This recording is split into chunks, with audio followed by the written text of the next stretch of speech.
सांख्य योग। जय श्री कृष्ण दोस्तों।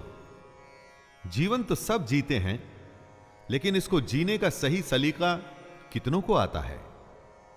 यही ध्येय है हमारी इस गीता का।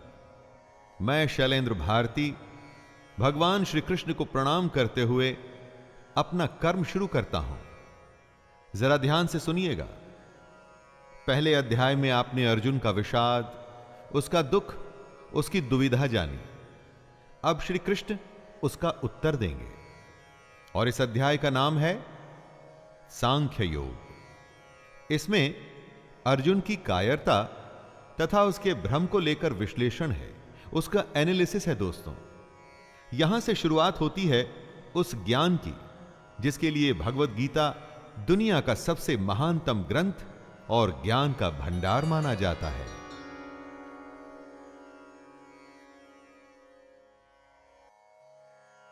संजय उवाच तं तथा कृपयाविष्टम् अश्रुपूर्णाकुलेक्षणम् विषिदन्तमिदं वाक्यम् उवाच मधुसूदनः।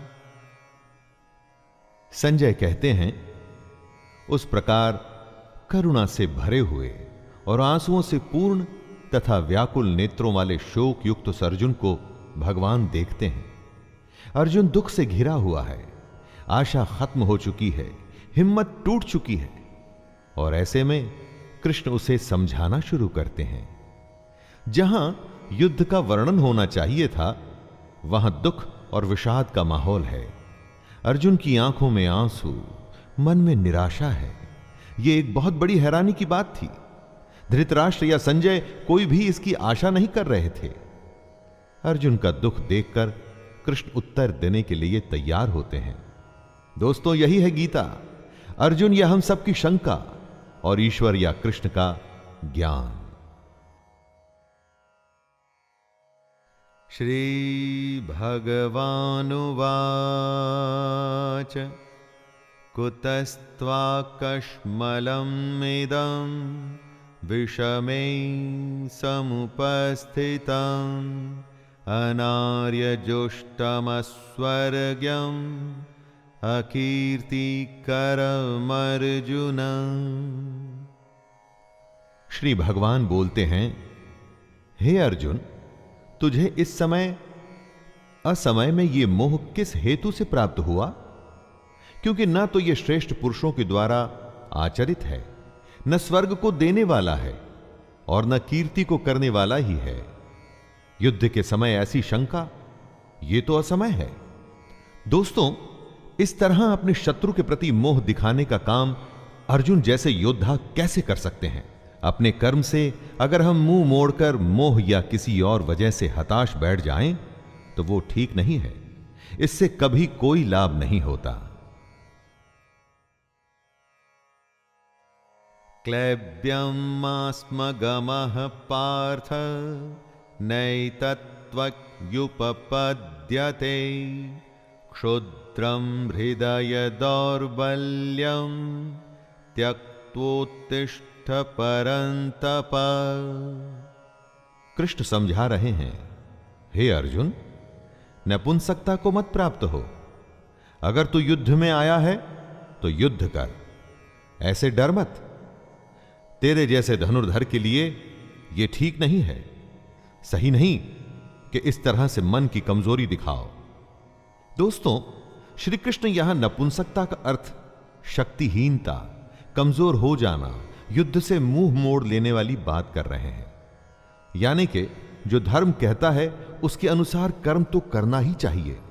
स्वयं को कमजोर मानकर बात को छोड़ देना यह सही नहीं है। बुरे समय में अगर हमें भी जब आशंका सताए, यही बात हमें याद रखनी चाहिए कि मन की दुर्बलता छोड़ हमें सिर्फ उस कर्म के बारे में सोचना चाहिए जो हम करने के लिए आए हैं। अर्जुन उवाच कथं भीष्ममहं संख्ये द्रोणं च मधुसूदन इषुभिः प्रतियोत्स्यामि पूजार्हा वरिसूदन। अर्जुन अपनी शंका के बारे में कहते हैं, हे मधुसूदन, मैं रणभूमि में किस प्रकार बाणों से भीष्म पितामह और द्रोणाचार्य के विरुद्ध लड़ूं, जिनसे मैंने सब कुछ सीखा है, जो मेरे लिए सबसे बड़े हैं, उन पर मैं कैसे बाण चला सकता हूं? दोस्तों, यहां पर अर्जुन का कहना है, उसका संशय है, असल में सुनने में गलत नहीं लगता।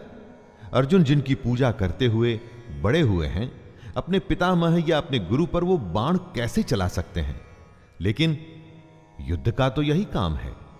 बाण शत्रु और अपने में भेद नहीं करता। जब वो चलता है तो प्राण लेने के इरादे से, जिसे करने में इस वक्त अर्जुन असफल हो रहे हैं। गुरु न हत्वा हि महानुभावान् श्रेयो भोक्तुं भैक्षमपीह लोके हत्वार्थकामांस्तु गुरुनिहैव भुञ्जीय भोगान् रुधिरप्रदिग्धान्। अर्जुन की दुविधा गलत नहीं लगती जब वो ऐसा कहते हैं कि इन महानुभाव गुरुजनों को न मारकर मैं इस लोक में भिक्षा का अन्न भी खाना कल्याणकारक समझता हूं। यहां पर अर्जुन कहते हैं कि इन गुरुजनों को मारकर इस दुनिया में किसी भी तरह का लाभ ले लूं, उसका क्या मतलब है? अपने इन लोगों को मारकर उससे अर्थ और भोग, धन धान्य, ऐश्वर्य, ये सब तो मैं प्राप्त कर लूंगा, परंतु ऐसे भोगों से क्या प्राप्त होगा? दोस्तों, अर्जुन ही नहीं, दुनिया में न जाने कितने लोग ऐसे होते हैं जिन्हें लगता है कि परिवार भी न छूटे और मोक्ष भी प्राप्त हो जाए, परंतु यह तो संभव नहीं। न चैतद्विद्मः कतरन्नो गरीयो यद्वा जयेम यदि वा नो जयेयुः यानैव हत्वा न जिजीविषामस्तेव स्थिताः प्रमुखे धार्तराष्ट्राः। अर्जुन कहते हैं, हम ये भी नहीं जानते कि हमारे लिए युद्ध करना और न करना, इन दोनों में से कौन सा श्रेष्ठ है, अथवा ये भी नहीं जानते कि उन्हें हम जीतेंगे या वे हमको जीतेंगे। और जिनको मारकर हम जीना भी नहीं चाहते, वे ही हमारे आत्मीय धृतराष्ट्र के पुत्र हमारे मुकाबले में खड़े हैं। भविष्य में क्या होगा ये तो कोई भी नहीं जानता। विधि ने क्या विधान लिखा है उसके बारे में किसी को नहीं पता, लेकिन वर्तमान में हम जो करना चाहते हैं उसका निर्णय हमारे हाथ में होता है। हमारे कर्म सिर्फ और सिर्फ हमारे ही हाथ में हैं। तो क्या युद्ध जीतने के लिए अपनों को मारना ठीक है? अपने कर्म को पूरा करने के लिए हमें किस सीमा तक जाना चाहिए और किस सीमा को पार करना चाहिए? कार्पण्य दोषोपहत स्वभावः पृच्छामि त्वां धर्म सम्मूढ़चेताः यच्छ्रेयः स्यान्निश्चितं ब्रूहि तन्मे शिष्यस्तेऽहं शाधि मां त्वां प्रपन्नम्। इसलिए कायरता रूप दोष से उपहत हुए स्वभाव वाला तथा धर्म के विषय में मोहित चित्त हुआ मैं आपसे पूछता हूं कि जो साधन निश्चित कल्याणकारक हो वो मेरे लिए कहिए, क्योंकि प्रभु मैं आपका शिष्य हूं। दोस्तों, कमजोर क्षणों में हम डर जाते हैं, जिससे कंफ्यूजन का भाव हमारे अंदर आता है। अर्जुन ये मान रहे हैं कि वो कंफ्यूज्ड हैं, कायरता का दोष वो अपने ऊपर ले रहे हैं, और तभी तो ये कहते हैं कि श्री कृष्ण, मैं आपका स्टूडेंट हूं, आपको सरेंडर करता हूं, मुझे बताइए कि क्या सही है। दुविधा के समय गुरु ही एकमात्र सहारा होता है दोस्तों, और गुरु के सामने कुछ भी छुपाना नहीं चाहिए, खुलकर अपने हृदय की बात, अपना भय, अपनी शंका, सब कुछ सामने रख देना चाहिए। अगर ऐसा करेंगे तभी तो आपको मार्गदर्शन मिलेगा। नहि प्रपश्यामि ममापनुद्याद्यच्छोकमुच्छोषणमिन्द्रियाणाम् अवाप्य भूमा वसपत्रमृद्धं राज्यं सुराणामपि चाधिपत्यम्। अर्जुन आगे कहते हैं, जीतने पर उन्हें जमीन मिल जाएगी, धन धान्य मिलेगा, नाम होगा, लेकिन इन सब के मिलने के बाद उनका यह दुख कम नहीं होगा जो उन्हें अभी महसूस हो रहा है। यही बात है दोस्तों, जब अपनों का दुख सताता है तो किसी भी तरह का लाभ आराम नहीं देता। और उससे भी बड़ी बात, अगर आप शोक में हैं, दुख में हैं, तो जब तक उस दुख को दूर नहीं करेंगे, उसकी वजह ढूंढ नहीं लेंगे, उसका उपाय नहीं ढूंढ लेंगे, दुनिया का कोई भी सुख आपको आराम नहीं दे पाएगा। संजय उवाच एवमुक्त्वा ऋषिकेशं गुडाकेशः परन्तप न योत्स्य इति गोविन्दम् उक्त्वा तूष्णीं बभूवः। संजय धृतराष्ट्र को बोलते हैं, हे राजन, निद्रा को जीतने वाले अर्जुन अंतर्यामी श्री कृष्ण को फिर से कहते हैं, मैं युद्ध नहीं करूंगा। ये स्पष्ट कहकर चुप हो जाते हैं। यानी निद्रा हमारी नेचुरल आवश्यकता है, इस पर दुनिया में कोई भी विजय नहीं पाया है। लेकिन अर्जुन को ऐसा महान माना जाता था कि उसने निद्रा पर भी विजय प्राप्त कर ली थी। और वो ही अर्जुन निद्रा तो नहीं, अपने मोह, अपने डर और दुख से हारता हुआ दिख रहा है। किस समय कौन सी दुर्बलता हम पर हावी हो जाए और कुछ समय के लिए हम उससे हार मान लें, यह कहना बड़ा मुश्किल है। जब अर्जुन के साथ ऐसा हुआ है दोस्तों, तो हमारे साथ भी हो सकता है। लेकिन अर्जुन उस दुर्बलता को जीत के आगे बढ़ा था, और उसी तरह से हमें भी बढ़ना होगा। तमुवाच ऋषिकेशः प्रहसन्निव भारत सेनयोरुभयोर्मध्ये विषिदन्तम् इदं वचः। धृतराष्ट्र की उत्सुकता बढ़ रही है। स्वाभाविक है कि एक पिता होने के नाते धृतराष्ट्र किसको जिताना चाहते थे, यह तो कहने की आवश्यकता नहीं है। वो युद्ध में भाग नहीं ले सकते थे, लेकिन युद्ध की एक एक बात को जानना चाहते हैं।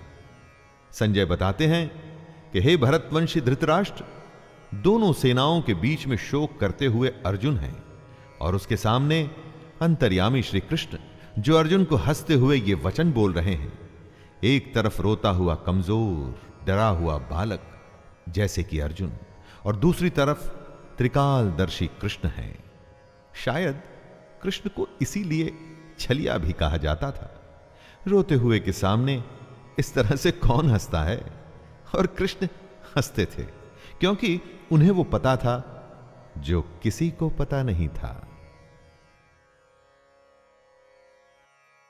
श्री भगवानुवाच अशोच्यानन्वशोचस्त्वं प्रज्ञं वादांश्च भाषसे गतासु न गतासुंश्च नानुशोचन्ति पंडिताः। श्री कृष्ण का गीता ज्ञान अब यहां से आरंभ हो रहा है दोस्तों।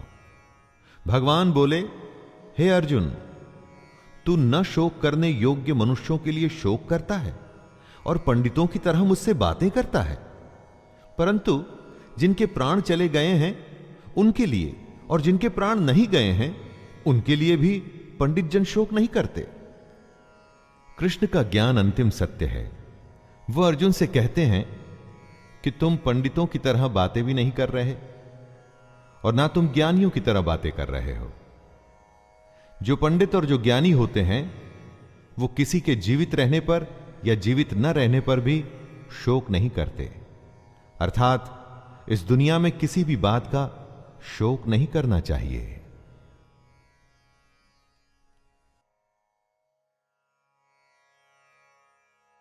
न त्वैवाहं जातु नासं न त्वं नेमे जनाधिपः न चैव न भविष्यामः सर्वे वयमतः परम। हे अर्जुन, न तो ऐसा ही है कि किसी काल में मैं नहीं था, तू नहीं था, अथवा ये राजा लोग नहीं थे, और न ऐसा ही है कि इससे आगे हम सब नहीं रहेंगे। ऐसा कोई समय नहीं था अर्जुन, जब अर्जुन नहीं था, कृष्ण नहीं था, बाकी के राजा नहीं थे। हम आते हैं और जाते हैं, फिर से आते हैं, समय का खेल चलता रहता है। अब ये बात अर्जुन या हमारे जैसे दुनियादारी में फंसे लोगों के लिए समझना या समझाना बहुत मुश्किल है दोस्तों, और इसी में से कृष्ण हमें बाहर निकालना चाहते हैं। काल का फेर, जी हां, काल का फेर तो चलता ही रहता है। हर काल में हमारे जैसे, अर्जुन के जैसे और कृष्ण के जैसे लोग होते हैं। आने वाले समय में भी हम तीनों होंगे और ऐसा ही खेल फिर से होगा। देहिनोऽस्मिन् यथा देहे कौमारं यौवनं जरा तथा देहान्तरप्राप्तिर्धीरस्तत्र न मोह्यते। कृष्ण जीवन का खेल समझाते हुए कहते हैं, जैसे जीवात्मा की इस देह में बालकपन, जवानी और वृद्धावस्था होती है, वैसे ही अन्य शरीर की प्राप्ति होती है। इस विषय में धीर पुरुष मोहित नहीं होता। हमारी आत्मा तो वही रहती है, लेकिन शरीर बचपन से बुढ़ापे तक बदलता है। वैसे ही नए जन्म में नया शरीर मिलता है। दोस्तों, कृष्ण कहते हैं कि बदलाव प्रकृति का नियम है। जो अभी है वो अगले पल बदल चुका है। आपको चाहे वो दिखे या ना दिखे, आप उसे महसूस करें या ना करें। जब बदलाव नियम है, ऐसे नियम के लिए फिर दुखी क्यों होना? जो नहीं बदलता उसे कहते हैं आत्मा। आत्मा की इस परिभाषा को ध्यान से समझ लीजिए। शरीर बदलता है दोस्तों, आत्मा कभी नहीं बदलती।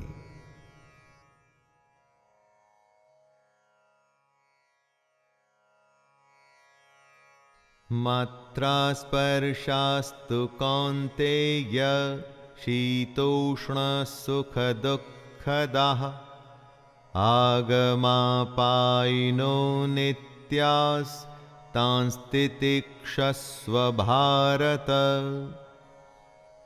हे कुंती पुत्र, सर्दी, गर्मी और सुख दुख को देने वाले इंद्रिय और विषयों के संयोग तो उत्पत्ति, विनाशशील और अनित्य हैं।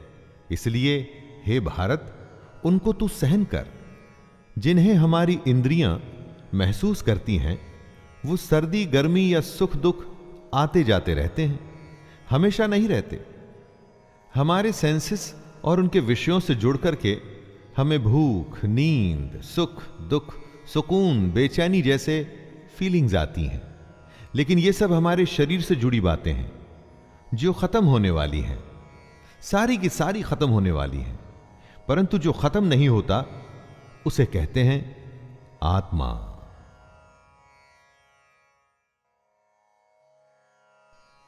यम ही न व्यथयन्त ये ते पुरुषं पुरुषर्षभ समदुःख सुखं धीरं सोमृत तत्वाय कल्पते।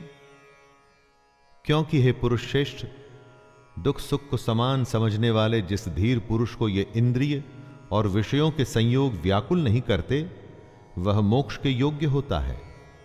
सुख दुख जो बराबर समझे, दोनों हालत में एक जैसा रहे, वही जीवन में आगे बढ़ता है। जितनी भी आपकी आयु हो, जीवन में जरा पीछे मुड़ के देखिए, न जाने कितनी बार आप सुख दुख से बीते होंगे, कभी बेतहाशा खुशी हुई होगी, किसी के जाने या बेहद बड़े नुकसान पे शायद आप फूट फूट के रोए भी होंगे, और आगे आने वाले जीवन में भी ऐसा होता ही रहेगा।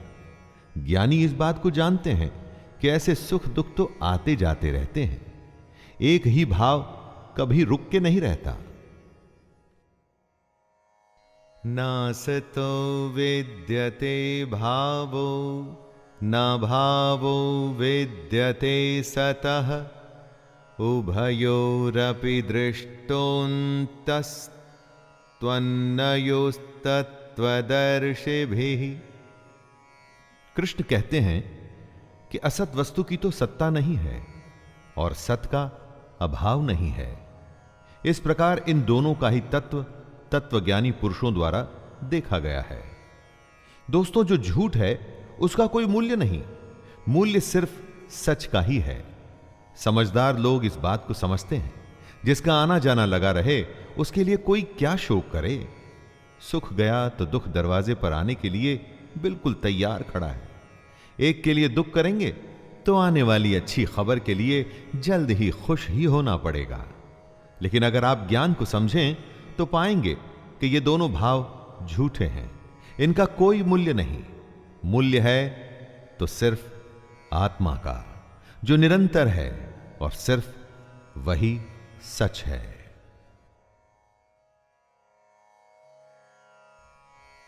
अविनाशी तु तद्विद्धि येन सर्वं इदं ततं विनाशमव्ययस्यास्य न कश्चित् कर्तुमर्हति।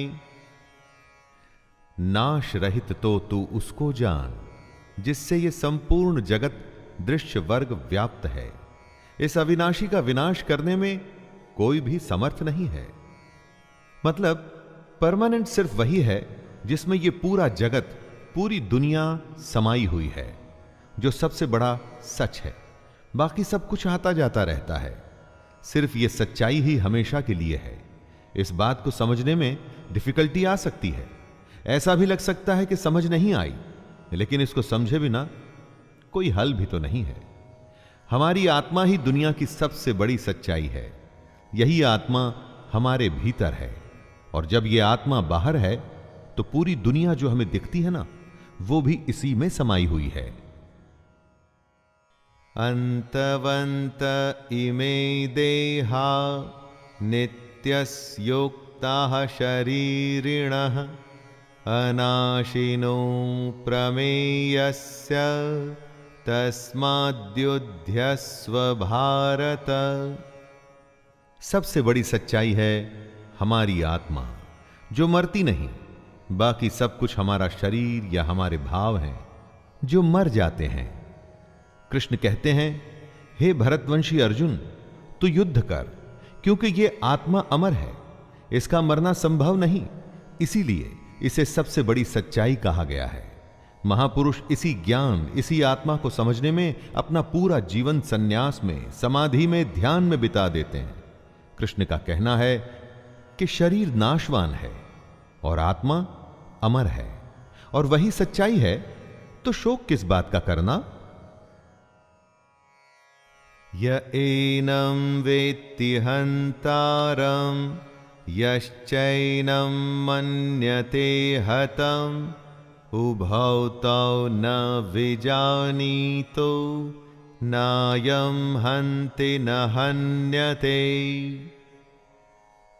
जो इस आत्मा को मारने वाला समझता है तथा जो इसको मरा हुआ मानता है, वे दोनों ही नहीं जानते सच्चाई को, क्योंकि ये आत्मा वास्तव में न तो किसी को मारती है और न किसी के द्वारा मारी जाती है।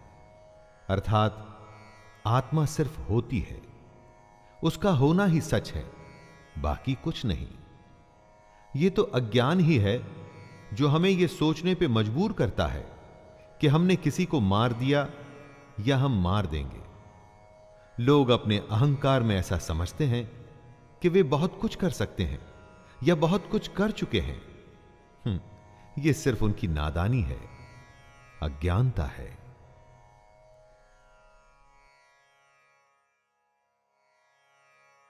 न जायते म्रियते वा कदाचिन्नायं भूत्वा भविता वा न भूयः अजो नित्यः शाश्वतोऽयं पुराणो न हन्यते हन्यमाने शरीरे।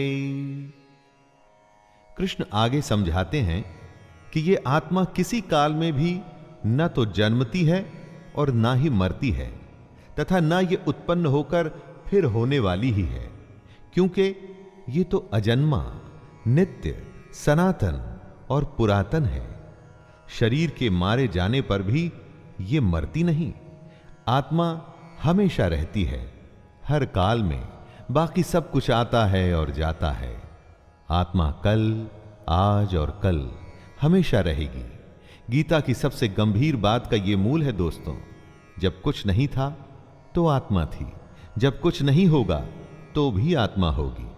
आत्मा को छोड़ बाकी सब बदलेगा, आएगा और जाएगा।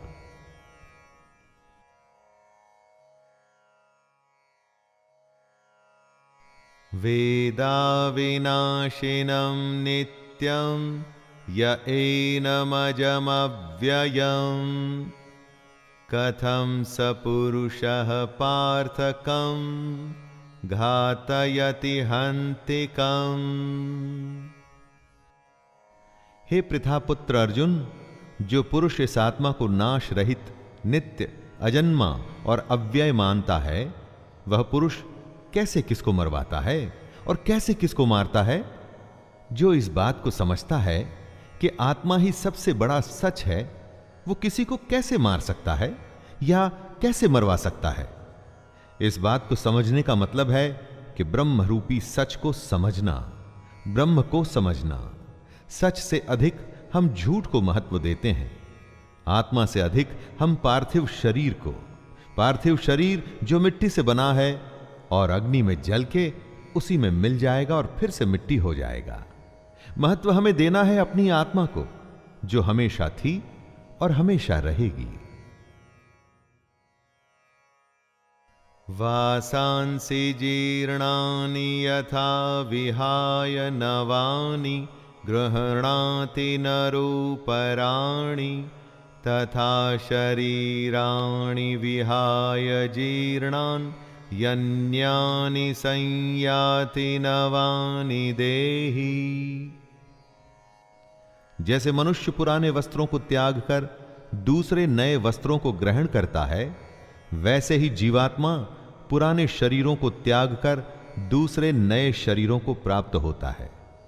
मतलब आत्मा को छोड़ बाकी सब कुछ बदलता है, एकदम वैसे ही जैसे हम कपड़े बदलते हैं। पुराने कपड़े के फट जाने पर, उसके धागे धागे अलग हो जाने पर उसे छोड़ दिया जाता है। वैसे ही अलग अलग कारण से जब मृत्यु होती है और शरीर रहने लायक नहीं रहता, तब आत्मा उसे छोड़कर दूसरे शरीर में चली जाती है। शरीर की आयु होती है, परंतु आत्मा की नहीं। जब देह की आयु पूरी हो जाती है तो उसकी सांसें रुक जाती हैं और आत्मा अपने एक घर को छोड़कर दूसरे घर में जाती है।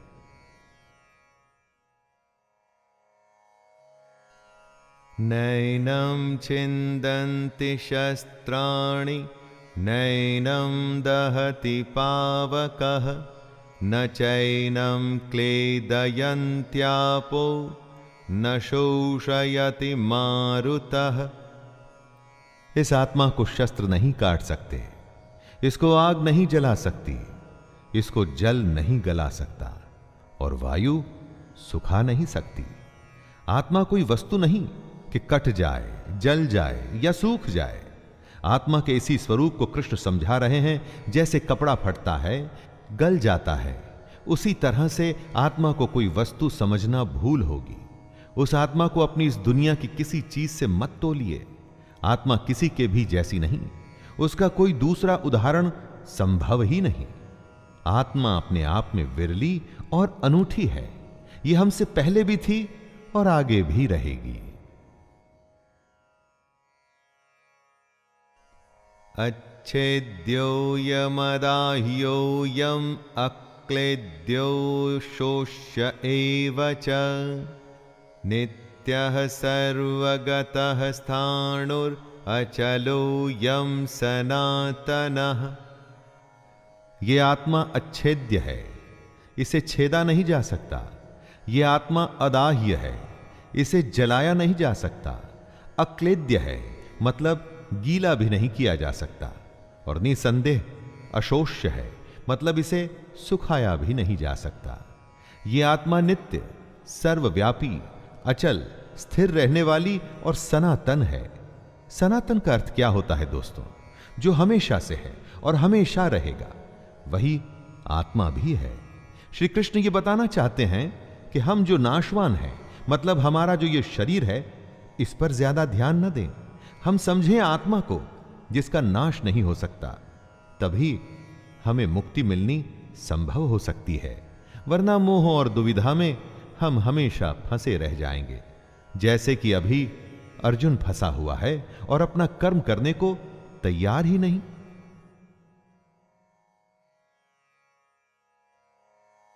अव्यक्तोऽयमचिन्त्योऽयम् अविकार्योमुच्यते तस्मादेवं विदित्वैनं नानुशोचितुमर्हसि। आत्मा का स्वरूप अव्यक्त है, मतलब इसे व्यक्त नहीं कर सकते, समझा नहीं सकते। इसको अचिंत्य कहते हैं, इसको आप सोच भी नहीं सकते। यह आत्मा विकार रहित है, आत्मा में कोई कमी नहीं होती दोस्तों। कृष्ण आगे कहते हैं कि हे अर्जुन, इस आत्मा को उपर्युक्त प्रकार से जानकर तू शोक करने के योग्य नहीं है, अर्थात तुझे शोक करना उचित नहीं है। आत्मा अव्यक्त इसलिए है क्योंकि इस आत्मा को हम अपनी इंद्रियों से नहीं समझ सकते। इंद्रियां इस दुनिया के लिए है और इन इंद्रियों से हम हैप्पीनेस, सैडनेस, सर्दी, गर्मी, टचिंग, खाना पीना, ऐसी भौतिक एक्टिविटीज करते हैं। आत्मा इन सब से परे है। अथ चैनं नित्यजातं नित्यं वा मन्यसे मृतं तथापि त्वं महाबाहो नैवं शोचितुमर्हसि। आत्मा का ये ज्ञान कृष्ण अर्जुन को इसलिए दे रहे हैं कि वो जिनके लिए शोक कर रहा है वो व्यर्थ है। कृष्ण समझाते हैं कि हे अर्जुन, यदि तू इस आत्मा को जन्म लेने वाली तथा सदा मरने वाली मानता है, तो हे महाबाहो, तू इस प्रकार शोक करने के योग्य नहीं है। दोस्तों, अगर अर्जुन आत्मा को जन्म लेने वाला और मरने वाला समझता है, तो भी शोक करने का कोई अर्थ नहीं है। अगर अर्जुन आत्मा को शरीर की तरह ही जन्म लेने वाला और मरने वाला समझता है, तो भी युद्ध में मरने वालों के लिए शोक करने का कोई मतलब नहीं। जातस्तहि ध्रुवो मृत्युर्ध्रुवं जन्म मृतस्य च तस्मादपरिहार्येऽर्थे न त्वं शोचितुमर्हसि। कृष्ण कहते हैं कि हे अर्जुन, अगर तुम ये मानते हो कि जन्मे हुए की मृत्यु निश्चित है और मरे हुए का जन्म निश्चित है, तो इससे भी इस बिना उपाय वाले विषय में तुम्हें शोक करने का कोई हक नहीं है। जन्म और मृत्यु तो जुड़े हैं एक के बाद दूसरे का होना, तो फिर शोक क्यों करना? जिसका जन्म हुआ उसका अंत तो निश्चित है, और अगर आत्मा ने जन्म लिया है तो उसका मरना भी निश्चित है। कृष्ण यहां यह कह रहे हैं कि न जाने कितनी ही बार हम उन बातों के लिए शोक करते हैं जिसका होना तय है। यह समझदारी नहीं है। जो तय है वो होगा ही, और जो होगा ही, तो उसके लिए शोक करके अपने आप को कमजोर या दुर्बल बनाने की क्या आवश्यकता है? अव्यक्तादीनि भूतानि व्यक्तमध्यानि भारत अव्यक्तनिधनान्येव तत्र का परिदेवना। हे अर्जुन, संपूर्ण प्राणी जन्म से पहले अप्रकट थे और मरने के बाद भी अप्रकट हो जाने वाले हैं, केवल बीच में ही प्रकट है। फिर ऐसी स्थिति में शोक क्या करना? हमारा होना, किसी का भी होना, उनके जन्म और मृत्यु के बीच में होता है, तो फिर शोक किसके लिए करना? अचानक से एक जन्म होता है, जब कोई नहीं था तो वो एक नया खिलखिलाता हुआ नया जीवन आता है, खुशियां लिए हुए, लेकिन उसके साथ ही किसी के जाने की भी तैयारी शुरू हो गई है। ऐसा तो हो नहीं सकता कि हम अच्छे को स्वीकार करें और बुरे के लिए शोक मनाते रहें। जीवन के सच को हमें मानना पड़ेगा। आश्चर्यवत् पश्यति कश्चिदेन माश्चर्यवद्वदति तथैव चान्यः आश्चर्यवच्चैनमन्यः शृणोति श्रुत्वाप्येनं वेद न चैव कश्चित्। कोई एक महापुरुष ही इस आत्मा को आश्चर्य की भांति देखता है, और वैसे ही दूसरा कोई महापुरुष भी इसके तत्व को आश्चर्य की भांति वर्णित करता है, तथा दूसरा कोई अधिकारी पुरुष इसे आश्चर्य की भांति सुनता है, और कोई कोई तो सुनकर भी इसको नहीं जानता। यानी कि आत्मा को समझना बेहद बेहद और बेहद मुश्किल है। कुछ आत्मा के बारे में सुन के हैरान होंगे कि ऐसा कैसे हो सकता है। कोई हैरान होकर आत्मा का वर्णन करेगा, और हम में से कोई ऐसे होंगे जो सुन के इस बात को समझ नहीं पाएंगे। बात को समझिए, कितनी ही बार लोग ज्ञान की बातें सुनते हैं और थोड़ी ही देर में वापस अपनी मोह माया की दुनिया में लग जाते हैं। दोस्तों, उसी मोह माया से तो निकलना है, अगर आप आत्मा को समझना चाहते हैं। देहि नित्यमवध्योऽयं देहे सर्वस्य भारत तस्मात् सर्वाणि भूतानि न त्वं शोचितुमर्हसि। हे अर्जुन, यह आत्मा सबके शरीर में सदा ही अवध्य है। इस कारण संपूर्ण प्राणियों के लिए तू शोक करने के योग्य नहीं है। अवध्य यानी आत्मा का वध करना संभव नहीं है। जब आत्मा को कोई मार ही नहीं सकता और आत्मा ही एक सच है, तो तू शोक किसके लिए कर रहा है? दोस्तों, सबसे बड़ी बात जो सामने आती है वो ये कि इस आत्मा को समझें कैसे। इसको समझना ही मोक्ष की प्राप्ति है। स्वधर्ममपि चावेक्ष्य न विकम्पितुमर्हसि धर्म्याद्धियुद्धाच्छ्रेयोऽन्यत् क्षत्रियस्य न विद्यते। कृष्ण अर्जुन को याद दिलाते हैं कि अपने धर्म को देखकर भी तू भय करने योग्य नहीं है, अर्थात तुझे भय नहीं करना चाहिए, क्योंकि क्षत्रिय के लिए धर्म युक्त युद्ध से बढ़कर दूसरा कोई कल्याणकारी कर्तव्य नहीं है। दोस्तों, कृष्ण कहते हैं कि अगर हमने किसी काम को करने का निर्णय ले लिया है तो फिर उससे डरना नहीं चाहिए। पूरे तन मन से बस उस काम को, उस युद्ध को करने में लग जाना चाहिए। ज्ञान यह है कि निर्णय के बाद डरने का कोई मतलब नहीं, सिर्फ करने का मतलब है, कर्म करने का। यदृच्छया चोपपन्नां स्वर्गद्वारमपावृतं सुखिनः क्षत्रियाः पार्थ लभन्ते युद्धमीदृशम्। हे पार्थ, अपने आप प्राप्त हुए और खुले हुए स्वर्ग के द्वार रूप इस प्रकार के युद्ध को भाग्यवान क्षत्रिय लोग ही पाते हैं। युद्ध को, चैलेंज को खुले मन से स्वीकार करने में ही सबसे बड़ी खुशी है। दोस्तों, कृष्ण युद्ध को स्वर्ग का खुला हुआ द्वार बता रहे हैं।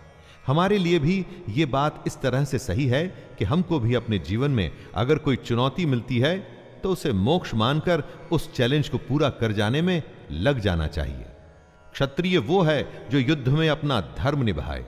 अगर आपकी कामना, आपका प्रयास आपके लिए युद्ध है, तो एक क्षत्रिय की तरह आपको भी अपने धर्म को पूरा करना चाहिए।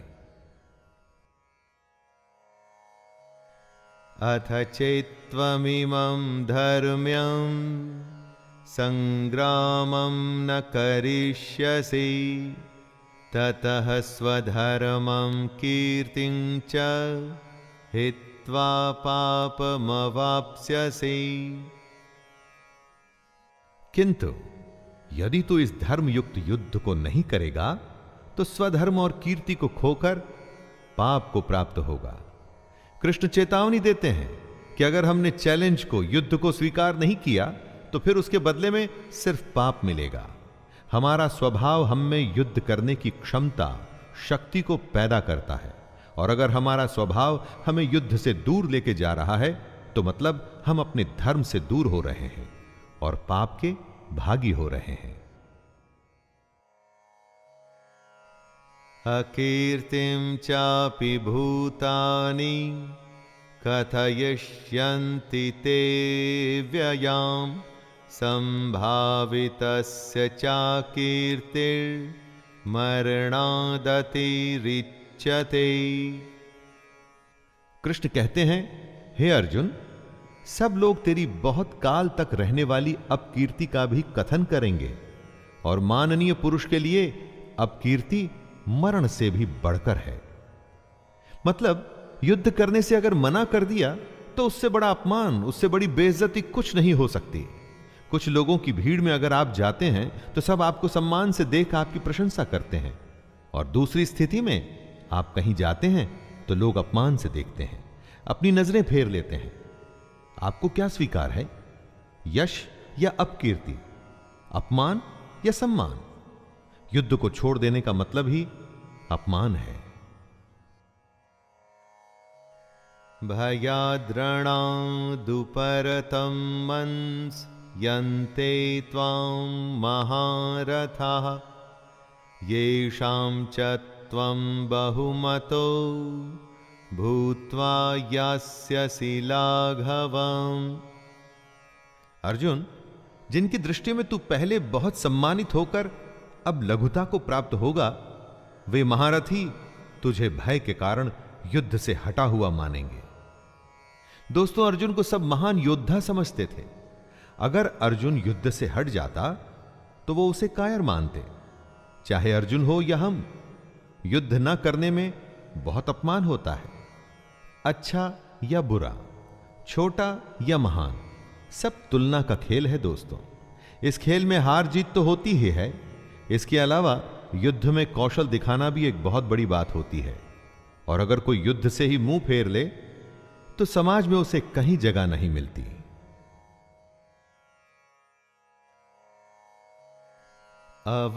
अवाच्यवादांश्च बहून् वदिष्यन्ते तवाहिताः निन्दन्तस्त्वसामर्थ्यं ततो दुःखतरं नु किम्। आपके बैरी, आपके शत्रु तो इसी ताक में रहते हैं कि कब आपकी निंदा कर सकें। युद्ध से भाग के उन्हें ऐसा मौका क्यों देना? हे अर्जुन, तेरे बैरी लोग तेरे सामर्थ्य की निंदा करते हुए तुझे बहुत से न कहने जैसे वचन भी कहेंगे। उससे अधिक दुख और क्या होगा? अपने चारों तरफ देखिए दोस्तों, ऐसे लोगों की कमी नहीं होगी जो इस मौके की तलाश में हैं कि कैसे आपको नीचा दिखाया जाए। अगर ये मौका आप खुद ही उन्हें परोसकर दे देंगे तो सोचिए उन्हें कितनी खुशी होगी। फिर हमें उन्हें यह मौका देने की क्या आवश्यकता है? हतो वा प्राप्स्यसि स्वर्गं जित्वा वा भोक्ष्यसे महीम् तस्मादुत्तिष्ठ कौन्तेय युद्धाय कृतनिश्चयः। या तो तू युद्ध में मारा जाकर स्वर्ग को प्राप्त होगा अथवा संग्राम में जीतकर पृथ्वी का राज्य भोगेगा। इस कारण हे अर्जुन, तू युद्ध के लिए निश्चय करके खड़ा हो जा। आज की दुनिया में इसी बात को सोच के देखिए दोस्तों, पूरे जी जान से खेलने पर आप हार जीत की चिंता नहीं करते, क्योंकि आप अपना सब कुछ झोंक चुके होते हैं। जीतने पर नाम होता है और हारने पर भी आप अपने और दूसरों के मन में सम्मान पाते हैं, क्योंकि आपने धर्म के अनुसार युद्ध किया। इसलिए अपनी चुनौतियों से, चैलेंजेस से कभी भी मुंह नहीं मोड़ना चाहिए। सुख दुखे समे कृत्वा लाभालाभौ जया जयौ ततो युद्धाय युज्यस्व नैवं पापमवाप्स्यसि। जय पराजय, लाभ हानि और सुख दुख को समान समझकर उसके बाद युद्ध के लिए तैयार हो जा। इस प्रकार युद्ध करने से हे अर्जुन तू पाप को नहीं प्राप्त होगा। दोस्तों, अपनी चुनौती में अगर आप अपना सर्वस्व लगा देते हैं तो जीतने पर तो सब कुछ मिलेगा ही, लेकिन अगर हार भी जाते हैं तो अफसोस नहीं होगा, निराशा नहीं होगी, क्योंकि आपके पास जो भी था वो आपने युद्ध में, अपनी चैलेंजेस में लगा दिया। अब इस स्थिति को बड़े ध्यान से देखिए। युद्ध में अपना सब कुछ लगाने पर हार जीत में अंतर कम हो जाता है, और यही तो कृष्ण भी कह रहे हैं कि सुख और दुख को एक जैसा समझें और बस युद्ध में लग जाएं। अच्छा बुरा सबको एक जैसा समझकर बस अपने काम, अपनी चुनौती में लग जाइए। एषा ते विहिता सांख्ये बुद्धिर्योगे त्विमां शृणु बुद्ध्या युक्तो यया पार्थ कर्मबंधं प्रहास्यसि। हे पार्थ, यह बुद्धि तेरे लिए ज्ञान योग के विषय में कही गई है, और अब तू इसको कर्म योग के विषय में सुन। दोस्तों, अब कृष्ण कर्म योग के बारे में बता रहे हैं, जिससे कर्मों के बंधन को तोड़ा जा सके, नष्ट किया जा सके। ज्ञान सोचने और समझने की बात है, और कर्म व्यवहारिक यानी प्रैक्टिकल, सच्चाई, दोनों तरीके हैं अपने गंतव्य, मंजिल या डेस्टिनेशन पर पहुंचने के।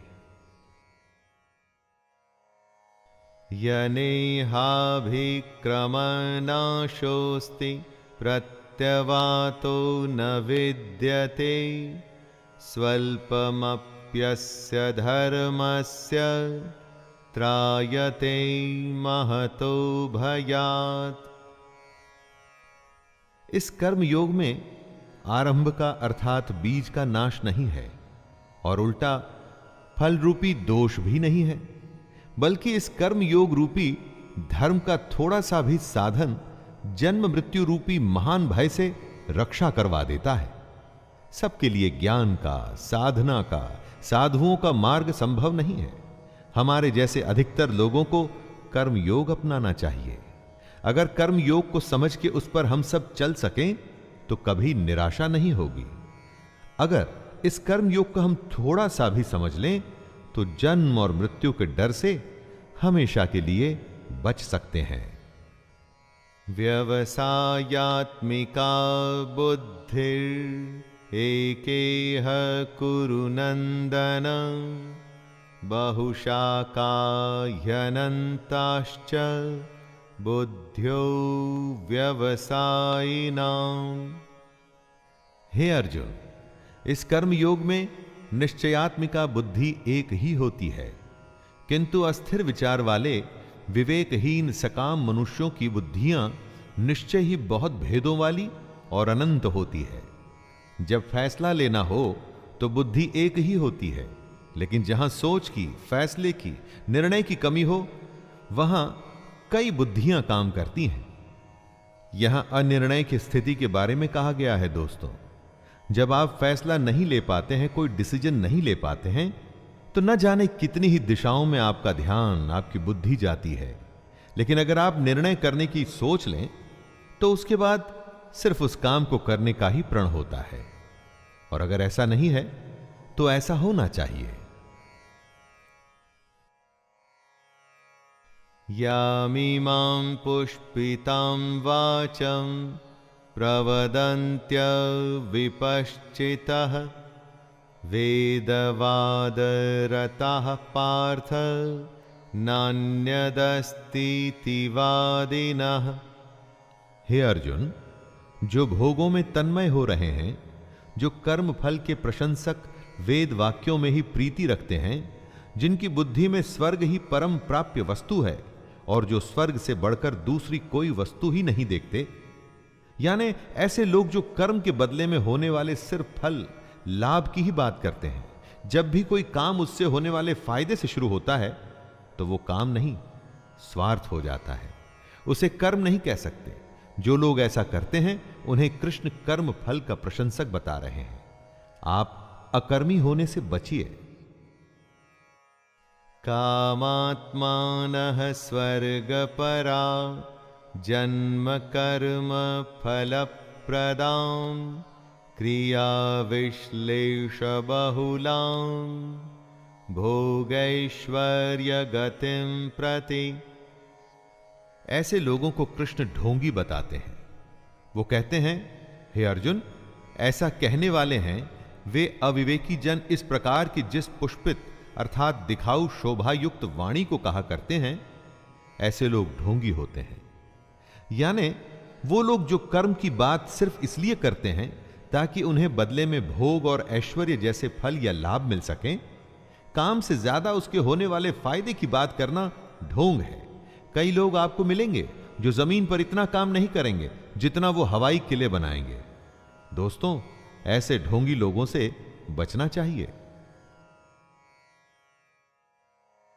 भोगैश्वर्य प्रसक्तानां तया परित चेतसां व्यवसायात्मिका बुद्धिः समाधौ न विधीयते। जो कर्म की बातें सिर्फ भोग और ऐश्वर्य के लिए करते हैं, जिनका ध्येय सिर्फ भोग और ऐश्वर्य है, उन पुरुषों की परमात्मा में निश्चयात्मिका बुद्धि नहीं होती। यानी ऐसे लोगों का ध्येय स्वार्थ होता है, फायदा होता है। भगवान या अपने काम में सच्ची लगन नहीं होती। ऐसे लोगों की संगत से बचना चाहिए।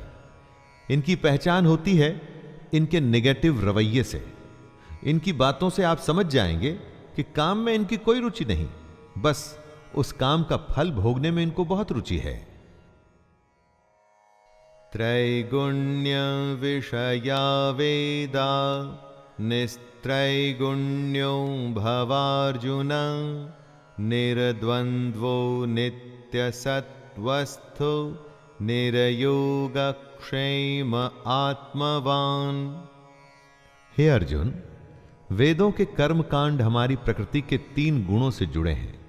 इसलिए तू उन भोगों एवं उनके साधनों में आसक्तिहीन, हर्ष शोकादि द्वंद्वों से रहित, नित्य वस्तु परमात्मा में स्थित योग और क्षेम को न चाहने वाला और स्वाधीन अंतःकरण वाला हो।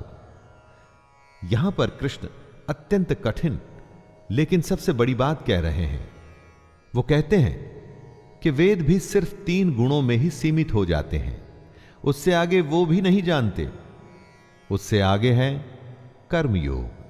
उनका कहना है कि कर्म करो लेकिन उसमें आसक्ति नहीं, उससे जुड़े सुख दुख से लगाव न रखो। यावानर्थ उदपाने सर्वतः संप्लुतोदके तावान् सर्वेषु वेदेषु ब्राह्मणस्य विजानतः। बेहद बड़े जलाशय के प्राप्त हो जाने पर छोटे जलाशय में मनुष्य का जितना प्रयोजन रहता है, उसी तरह से अगर जिसने ब्रह्म तत्व को समझ लिया तब उसके लिए वेदों की कोई आवश्यकता नहीं। पोथी पढ़ पढ़ जग मुआ, पंडित भया न कोय। पोथी या वेद से ही आपको सफलता मिले ऐसा सोचना गलत है। कर्म योग तो उस बड़े तालाब की तरह है कि अगर यह मिल गया तो छोटे तालाब की आवश्यकता आपको क्यों रहेगी। कर्म का खेल इतना बड़ा है कि उसके आगे सारे ज्ञान छोटे पड़ जाते हैं। लेकिन कर्म को समझना पड़ेगा कि आखिर ये होता क्या है। कर्मण्येवाधिकारस्ते मा फलेषु कदाचन मा कर्मफल हेतुर्भुर्मा ते संगोस्त्वकर्मणि। तेरा कर्म करने में ही अधिकार है, उसके फलों में कभी नहीं। इसलिए तू कर्मों के फल के लिए काम मत कर। और ऐसा भी ना हो कि तू कर्म ही ना करे। कर्म करना है लेकिन फल के लिए नहीं। गीता के सबसे लोकप्रिय श्लोक में इस श्लोक की गिनती होती है। कर्म करना है लेकिन फल के लिए नहीं, उसे अपना धर्म और अपना कर्तव्य समझकर। योगस्थः कुरु कर्माणि संगत्यक्त्वा धनंजय सिद्धय सिद्धयोः समो भूत्वा समत्वं योग उच्यते। कृष्ण योग को और समझा रहे हैं। हे धनंजय, तू आसक्ति को त्याग कर सिद्धि और असिद्धि में समान बुद्धि वाला होकर योग में स्थित हुए कर्तव्य कर्मों को कर। कर्म के फल की इच्छा ना कर, और ऐसा नहीं करना कि कर्म करने में इच्छा न हो। यही निष्काम कर्म की कुंजी, उसकी चाबी, उसका सार है। कर्म के बाद क्या फल मिलेगा उसकी परवाह किए बिना बस पूरी लगन से अपने धर्म और कर्तव्य को पूरा कर। दूरेण ह्यवरं कर्म बुद्धियोगा धनंजय बुद्धौ शरणमन्विच्छ कृपणः फलहेतवः। कर्म के फल की इच्छा को छोड़ के जो निष्काम कर्म योगी होता है वो पाप पुण्य से दूर हो जाता है। जो फल के लिए काम करते हैं उन्हें हमेशा असफल होने का डर रहता है, और इसीलिए कभी भी वो कर्म को अच्छे से नहीं कर पाते, और फिर अगर उनको फल मिल भी जाता है तो इसी फल में उलझ जाते हैं। इसलिए हमें बुद्धि योग की शरण में आना चाहिए, लगन सिर्फ काम में और भगवान में।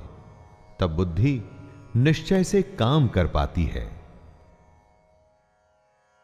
बुद्धियुक्तो जहातीह उभे सुकृत दुष्कृते तस्माद्योगाय युज्यस्व योगः कर्मसु कौशलम्।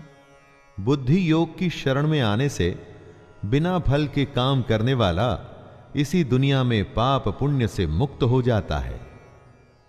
हे अर्जुन, तू समत्व रूप योग में लग जा।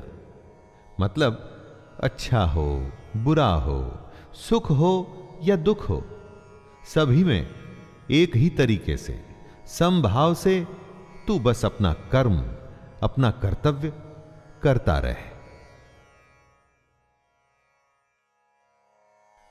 कर्मजं बुद्धियुक्ता हि फलं त्यक्त्वा मनीषिणः जन्मबन्धविनिर्मुक्ताः पदं गच्छन्त्यनामयम्। आम इंसान कर्म करके उसके फल को प्राप्त कर खुश होता है, और उसके बाद दूसरे फल के लालच में फिर से नए कर्म में लग जाता है। इसमें फल के बारे में सोचना ही प्रधान है, और यही गलत बात है। अगर आप अपनी सारी शक्ति, क्षमता और इच्छा सिर्फ कर्म में लगाएं और फल को भूल जाएं तो क्या होगा? आपका ध्यान कर्म में रहेगा, आप उस कर्म में बेहतर होंगे, आपकी तरक्की होगी। और रही बात फल की, तो सोच के देखिए, अगर आपने कर्म किया है तो आखिर फल जाएगा कहां?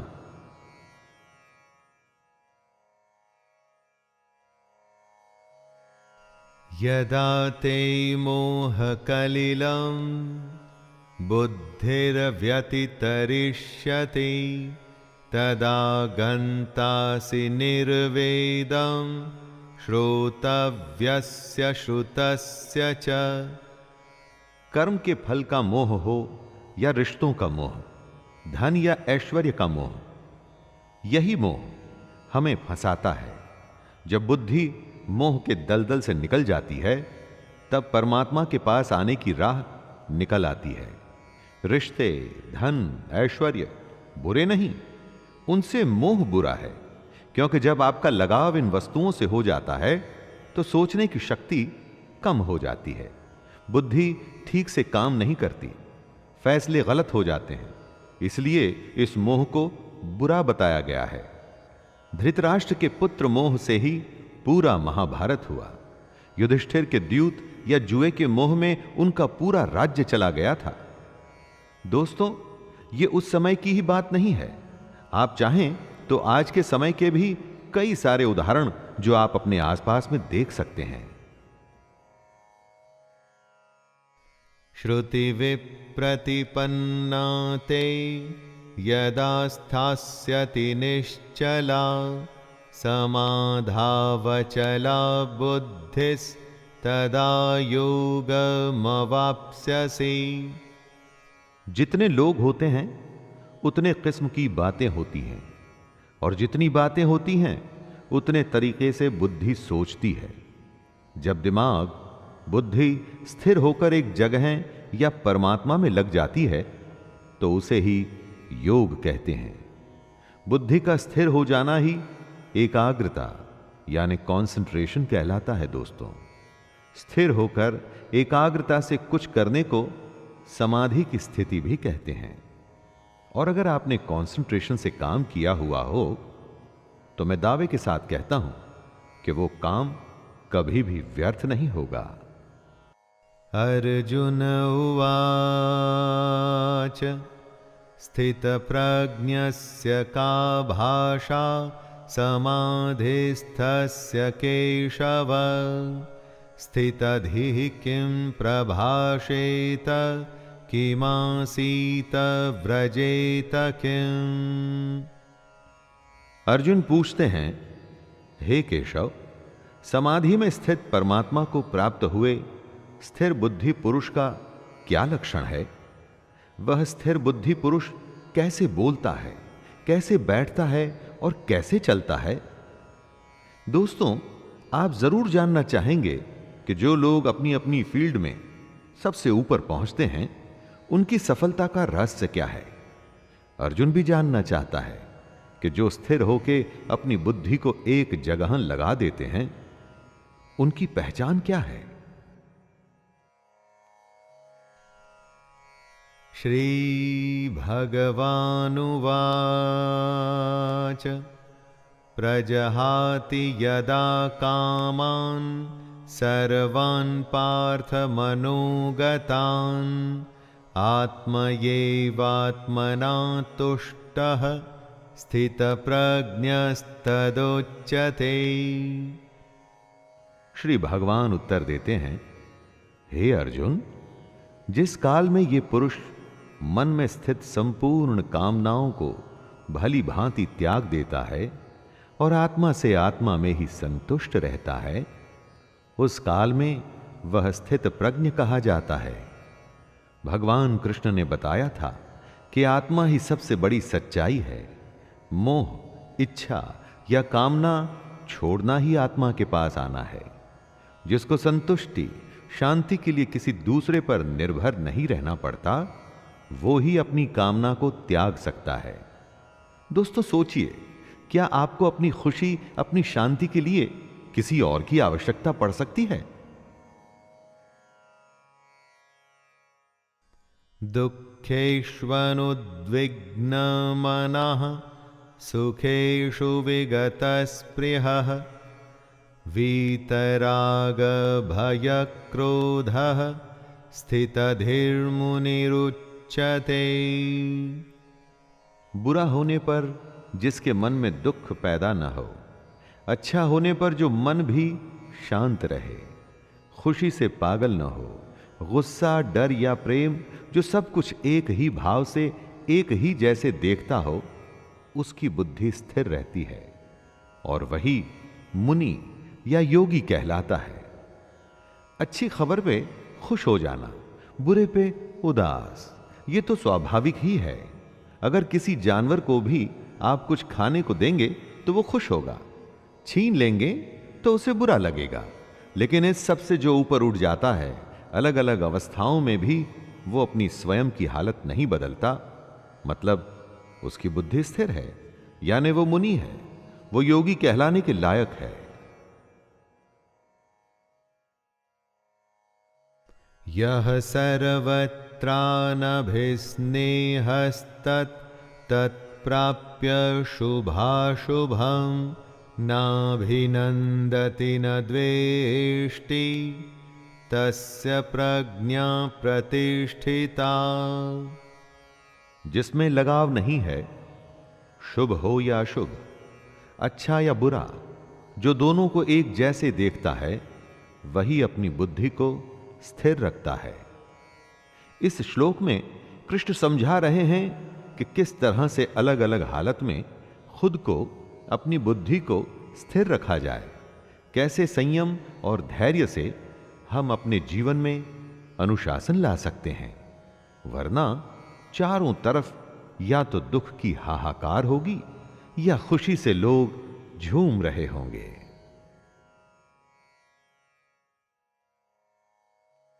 यदा संहरते चायं कूर्मोऽङ्गनीव सर्वशः इन्द्रियाणीन्द्रियार्थेभ्यस्तस्य प्रज्ञा प्रतिष्ठिता।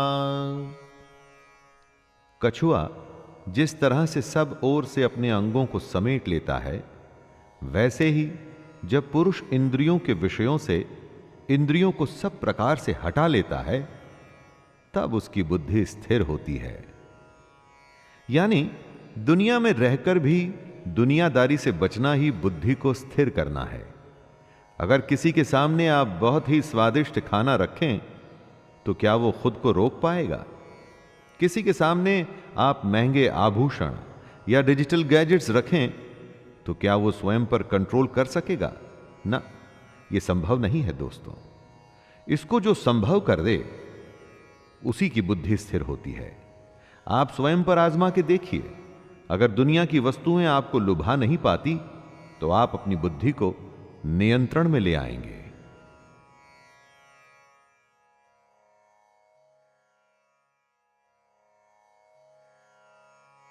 विषया विनिवर्तन्ते निराहारस्य देहिनः रसवर्जं रसोऽप्यस्य परं दृष्ट्वा निवर्तते। संभव है कि हम दुनिया के विषयों में रुचि न लें। इससे हम दुनिया से दूर तो हो जाएंगे, लेकिन दुनिया के प्रति उनकी आसक्ति नहीं जाती। कहने का मतलब है कि मन की इच्छा को खत्म करना है, आसक्ति खत्म करनी है। अगर ऐसा करना है तो ही बुद्धि स्थिर होगी।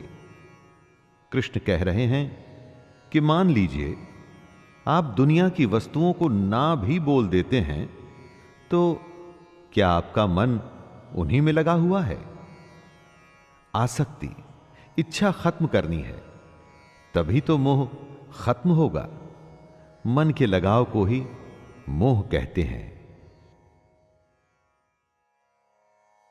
यततो ह्यापि कौन्तेय पुरुषस्य विपश्चितः इन्द्रियाणि प्रमाथीनि हरन्ते प्रसभं मनः।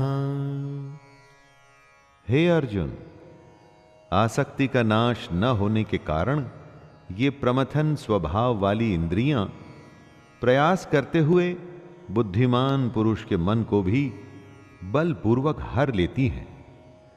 कृष्ण समझा रहे हैं कि जहां आप अपनी इच्छा या अपनी आसक्ति खत्म नहीं करते, वहां इंद्रियां आपको अपने वश में कर लेती हैं। सोचिए, कितनी ही बार ऐसा होता है कि सुख दुख आपके वश में नहीं, आप सुख दुख के वश में हो जाते हैं। कभी हंसी नहीं रुकती तो कभी रोना नहीं, कभी भूख नहीं रुकती तो कभी नींद, और कभी काम वासना भी नहीं रुकती।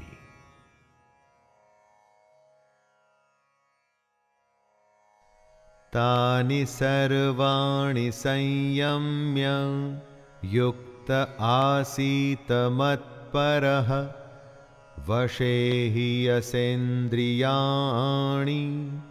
तस्य प्रज्ञा प्रतिष्ठिता। इंद्रियों को वश में करके भगवान को ध्यान में रख जो बैठता है, अपने कर्म अपने कर्तव्य में जो ध्यान लगाता है, उसी की बुद्धि स्थिर हो जाती है। वो ईश्वर अपने लक्ष्य के समीप हो जाता है। दोस्तों, अगली बार आप कुछ भी करें ना, तो ये देखिएगा कि वो काम आपकी इंद्रियां आपसे करवा रही हैं या आपका कर्म वो करवा रहा है। आप खुद ही समझ जाएंगे कि श्री कृष्ण क्या कहना चाहते हैं। इंद्रियों के वश में न होकर उन्हें अपने वश में करने पर ही आप अपनी बुद्धि को स्थिर कर पाएंगे। ध्यायतो विषयान् पुंसः संगस्तेषुपजायते, संगात् संजायते कामः, कामात् क्रोधोऽभिजायते।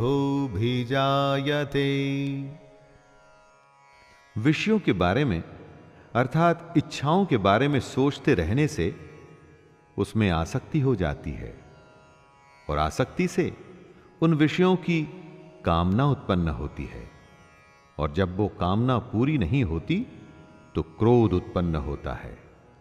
जिस तरह ज्यादा खाने से भूख बढ़ती है, ज्यादा सोने से नींद बढ़ती है, उसी तरह से जब आप अपनी इच्छाओं के बारे में सोचते रहते हैं तो बस उसी में फंस के रह जाते हैं, और उसे ही आसक्ति कहते हैं। आसक्ति के बढ़ने को कामना कहते हैं, और कामना के पूरा न होने पर गुस्सा आता है, और तब आप अपनी समझ खो देते हैं।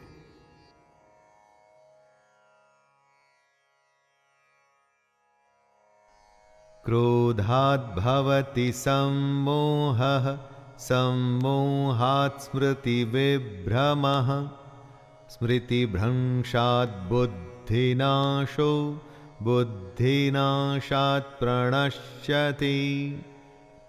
यानी सोचने की शक्ति कम हो जाती है, मूढ़ भाव से स्मृति में भ्रम हो जाता है। जब सोच नहीं सकते तो याद भी नहीं रख सकते। स्मृति में भ्रम हो जाने से बुद्धि अर्थात ज्ञान शक्ति का नाश हो जाता है।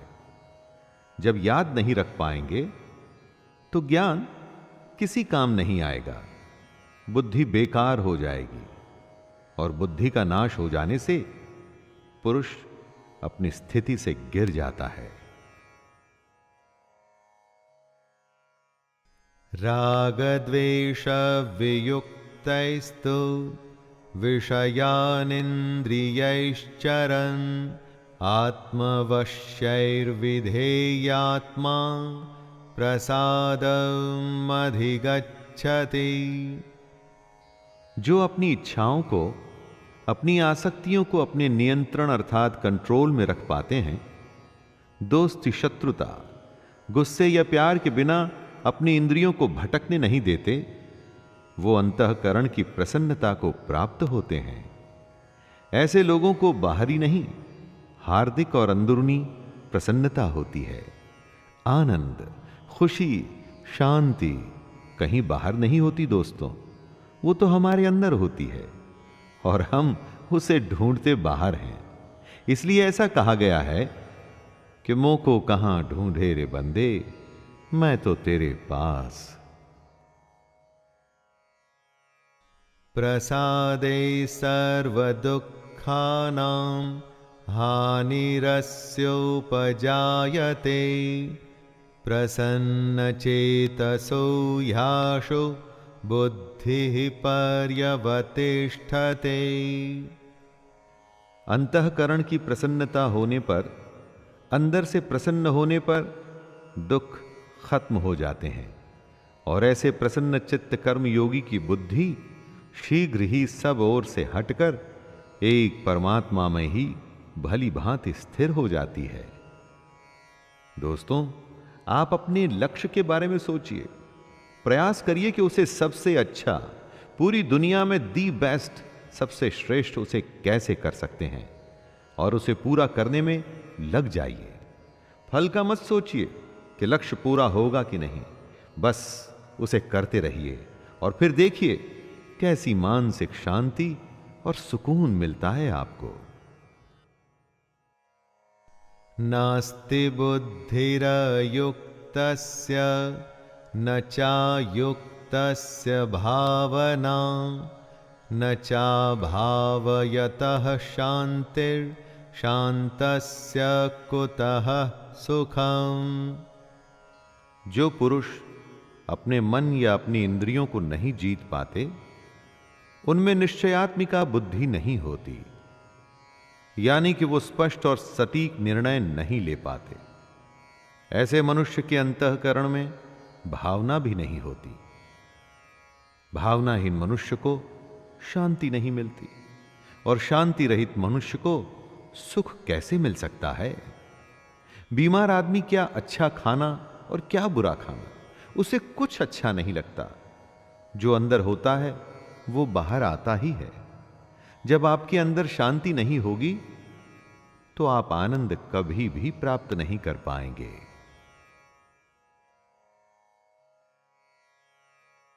इंद्रियाणां हि चरतां यन्मनोनो विधीयते तदस्य हरति प्रज्ञां वायुर्नावमिवाम्भसि। जैसे जल में चलने वाली नाव को वायु हर लेती है, जैसे हवा पानी में चलती हुई नाव की दिशा बदल देती है, वैसे ही विषयों में विचरती हुई इंद्रियों में से मन जिस इंद्रिय के साथ रहता है, वह एक ही इंद्रिय इस अयुक्त पुरुष की बुद्धि को हर लेती है।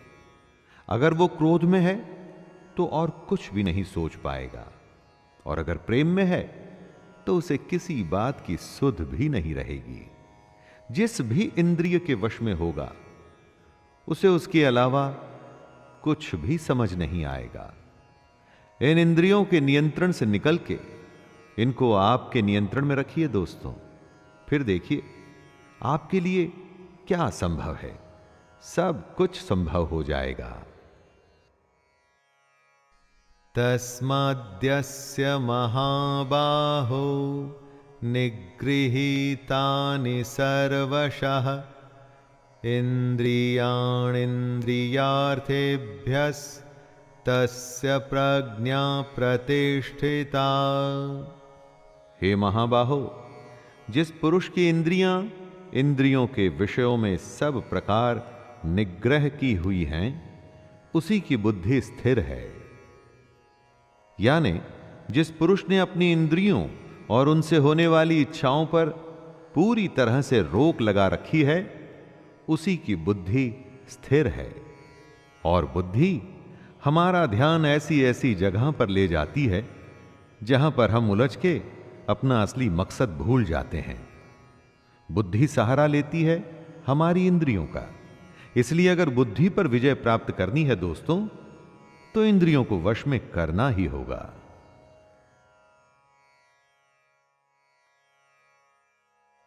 या निशा सर्वभूतानां तस्यां जागर्ति संयमी यस्यां जाग्रति भूतानि सा निशा पश्यतो मुनेः।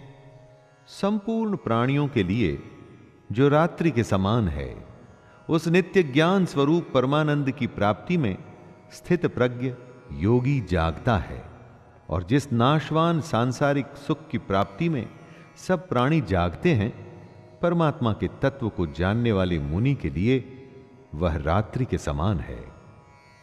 दोस्तों, कृष्ण की यह बात गहरी है और समझनी पड़ेगी।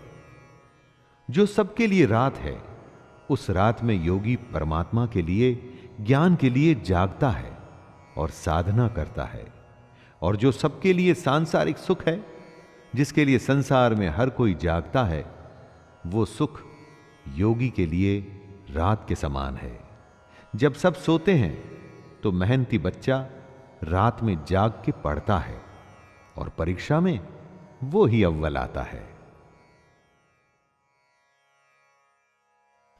आपूर्यमाणमचलप्रतिष्ठं समुद्रमापः प्रविशन्ति यद्वत् तद्वत् कामायं प्रविशन्ति सर्वे स शान्तिमाप्नोति न कामकामी। जैसे नाना प्रकार की नदियों के जल सब ओर से परिपूर्ण अचल प्रतिष्ठा वाले समुद्र में उसको विचलित न करते हुए ही समा जाते हैं, वैसे ही सब भोग जिस स्थित प्रज्ञ पुरुष में किसी प्रकार का विकार उत्पन्न किए बिना समा जाते हैं, वही पुरुष परम शांति को प्राप्त होता है, भोगों को चाहने वाला नहीं। नदियां समुद्र को विचलित अर्थात उसे डिस्टर्ब नहीं करती, उसी तरह से स्थिर बुद्धि वाले पुरुष में सारी इच्छाएं, सारे भोग समा जाते हैं और उसे विचलित नहीं करते। कई बार किसी के कहने पर आपको बुरा लगता है और आप अपना आपा खो देते हैं, इसका मतलब आपका अपने ऊपर नियंत्रण नहीं है। ऐसा समुद्र बनिए जिसमें कोई भी नदी किसी भी तरह की गाली या कोई कमेंट आपको कभी भी विचलित न कर पाए। विहाय कामान्यः सर्वान् पुमांश्चरति निःस्पृहः निर्ममो निरहंकारः स शान्तिमधिगच्छति। जो पुरुष संपूर्ण कामनाओं को त्याग कर ममता रहित, अहंकार रहित और स्पृहा रहित हुआ विचरता है, वही शांति को प्राप्त होता है, अर्थात वो शांति को प्राप्त है। कामना का, इच्छा का त्याग करना है, उससे मोह नहीं रखना है, घमंड नहीं करना है, दुनिया में रहकर भी दुनिया से अलग रहना है। ऐसे ही इंसान को शांति प्राप्त होती है। कामयाब वही होता है जो परेशान हुए बिना अपनी धुन में, अपने काम में लगा रहता है। सफलता उसी के ही पांव चूमती है।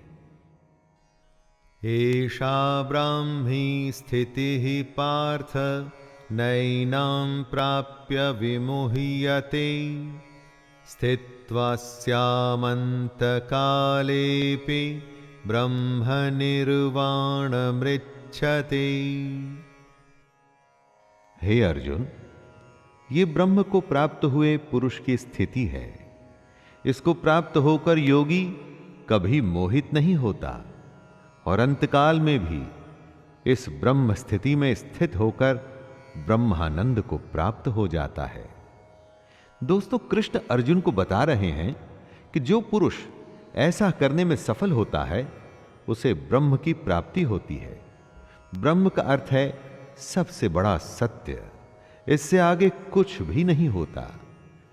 कृष्ण कहते हैं कि ये जो सारे लक्षण हैं उन लोगों के हैं जो अपनी बुद्धि को स्थिर रखकर अपने लक्ष्य को प्राप्त करते हैं।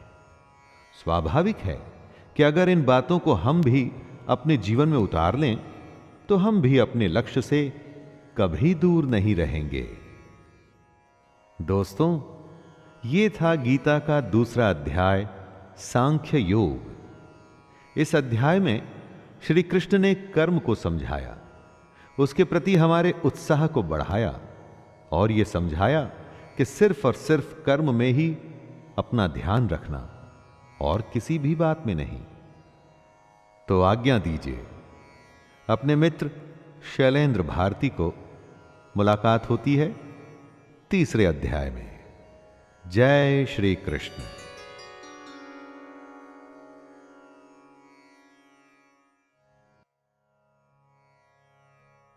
भगवत गीता अध्याय 3, कर्म योग। कर्म तो हर पल हर समय हम सब करते हैं। ऐसा कोई क्षण संभव नहीं कि जब हम कर्म किए बिना रह सकें। कुछ कर्म झूठ और फरेब से भरे होते हैं और कुछ कर्तव्य के लिए किए जाते हैं। तो फिर ऐसे कौन से कर्म हैं जो हमें हमारे लक्ष्य तक ले जाएंगे? उसी के एनालिसिस श्री कृष्ण हमारे लिए करेंगे और हम उसे आम जन जन की भाषा में, यानी कि आपकी ही बोली में आपके लिए लाए हैं। मैं शैलेंद्र भारती प्रणाम के साथ गीता के अध्याय 3 को प्रस्तुत करता हूं। अर्जुन उवाच